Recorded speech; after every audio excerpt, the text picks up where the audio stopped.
Hey guys, welcome to Born to Learn YouTube channel. Morarji Desai 2026 exam ಬರೆದಿರೋಂಥ ಸ್ಟೂಡೆಂಟ್ಸ್ಗೆ good news ಅಂತಲೇ ಹೇಳ್ಬೋದು. ಫೈನಲಿ ನಿಮ್ಮ ಪ್ರೊವಿಷನಲ್ ರ್ಯಾಂಕ್ ಲಿಸ್ಟ್ನ ಅನೌನ್ಸ್ ಮಾಡಿದ್ದಾರೆ ಹಾಗೂ ಅದ್ರ ಜೊತೆಗೆ ಫೈನಲ್ ರಿಸಲ್ಟ್ ಶೀಟ್ ಕೂಡ ಅನೌನ್ಸ್ ಮಾಡಿದ್ದಾರೆ. ಈಗಾಗಲೇ ತಾತ್ಕಾಲಿಕ ರಿಸಲ್ಟ್ ಶೀಟ್ನ ಅನೌನ್ಸ್ ಮಾಡಿದ್ರು, ಇವಾಗ ಫೈನಲ್ ರಿಸಲ್ಟ್ ಶೀಟ್ ಹಾಗೂ ಪ್ರೊವಿಷನಲ್ ರ್ಯಾಂಕ್ ಲಿಸ್ಟ್ನ ಕೂಡ ಅನೌನ್ಸ್ ಮಾಡಿದ್ದಾರೆ. ಅದನ್ನು ಯಾವ ರೀತಿ ಚೆಕ್ ಮಾಡಬೇಕಂತ ಈ ವಿಡಿಯೋದಲ್ಲಿ ನಿಮಗೆ ಸಂಪೂರ್ಣ ಮಾಹಿತಿನ ತಿಳಿಸ್ಕೊಡ್ತೀನಿ. ಐ ಹೋಪ್ ಈ ವಿಡಿಯೋ ನಿಮಗೆ ಇಷ್ಟ ಆಗುತ್ತೆ. ಇಷ್ಟ ಆದರೆ ವಿಡಿಯೋಗೆ ಒಂದು ಲೈಕ್ ಕೊಟ್ಟು ವಿಡಿಯೋ ನೋಡಲಿಕ್ಕೆ ಸ್ಟಾರ್ಟ್ ಮಾಡಿ ಹಾಗೂ ನಮ್ಮ ಚಾನಲ್ಗೆ ಇನ್ನೂ ಕೂಡ ನೀವು ಸಬ್ಸ್ಕ್ರೈಬ್ ಆಗಿ and press the bell icon for more updates. ಬನ್ನಿ ವಿಡಿಯೋನ ಶುರು ಮಾಡೋಣ. ನಿಮಗೆ ಡಿಸ್ಕ್ರಿಪ್ಷನ್ ಬಾಕ್ಸಲ್ಲಿ ಲಿಂಕ್ ಕೊಟ್ಟಿರ್ತೀನಿ, ಆ ಲಿಂಕ್ ಮೇಲೆ ಕ್ಲಿಕ್ ಮಾಡಿದರೆ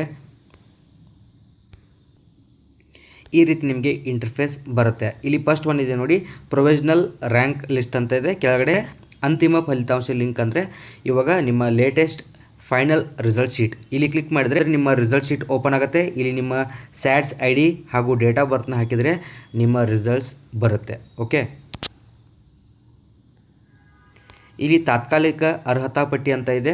ಇಲ್ಲಿ ನಿಮ್ಮ rank, candidate name, DOB, date of birth, father name, mother name, ನಿಮ್ಮ ರಿಜಿಸ್ಟ್ರೇಷನ್ ನಂಬರ್, ನಿಮ್ಮ ಕ್ವೆಶ್ಚನ್ ಪೇಪರ್ ವರ್ಷನ್ ಯಾವುದು ಹಾಗೂ ಎಷ್ಟು ಮಾರ್ಕ್ಸ್ನ ನೀವು ಅಲ್ಲಿ ಪಡೆದಿರಂತ ಇಲ್ಲಿ ಡೀಟೇಲ್ಸ್ ಕೊಟ್ಟಿದ್ದಾರೆ. ಇಲ್ಲಿ ಫಸ್ಟ್ ಕಾಲಮ್ ಇದೆಯಲ್ವ, ಅದೇ ರ್ಯಾಂಕ್.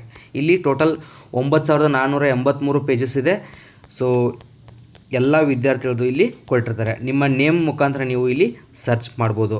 ಓಕೆ, ಈ PDF ಡೌನ್ಲೋಡ್ ಮಾಡಿಕೊಂಡು ಚೆಕ್ ಮಾಡ್ಕೊಳ್ಳಿ. ನಿಮ್ಮ ರ್ಯಾಂಕ್ ಎಷ್ಟು ಬಂದಿದೆ ಅಂತ ಕಾಮೆಂಟ್ ಕೂಡ ಮಾಡಿ. ಓಕೆ ಫ್ರೆಂಡ್ಸ್, ಈ ವಿಡಿಯೋದಲ್ಲಿ ಇಷ್ಟೇ ಇರೋದು. ಈ ವಿಡಿಯೋ ಇಷ್ಟ ಆದರೆ ದಯವಿಟ್ಟು ಲೈಕ್ ಕೊಡಿ, ನಮ್ಮ ಚಾನಲ್ಗೆ ಸಬ್ಸ್ಕ್ರೈಬ್ ಮಾಡಿ. ಬಾಯ್ ಬಾಯ್.